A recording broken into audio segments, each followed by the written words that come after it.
Ça faisait déjà 3 ans que je publiais quotidiennement sur LinkedIn, donc disons que je partais pas de zéro.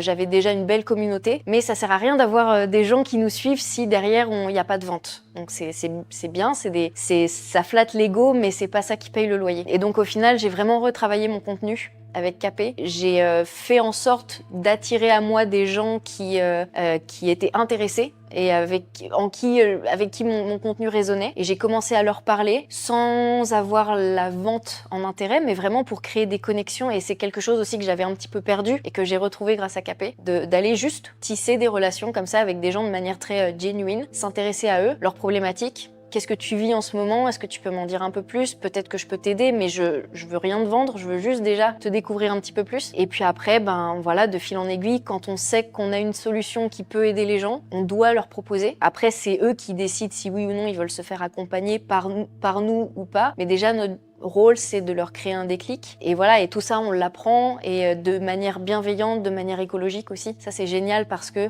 ça respecte notre rythme et si on n'est pas forceur, ben, on va pas le faire de manière forceur. Donc voilà, ça s'est vraiment super bien passé et aujourd'hui, j'ai vraiment une stratégie qui respecte qui je suis, ce que j'ai envie de faire et qui marche surtout.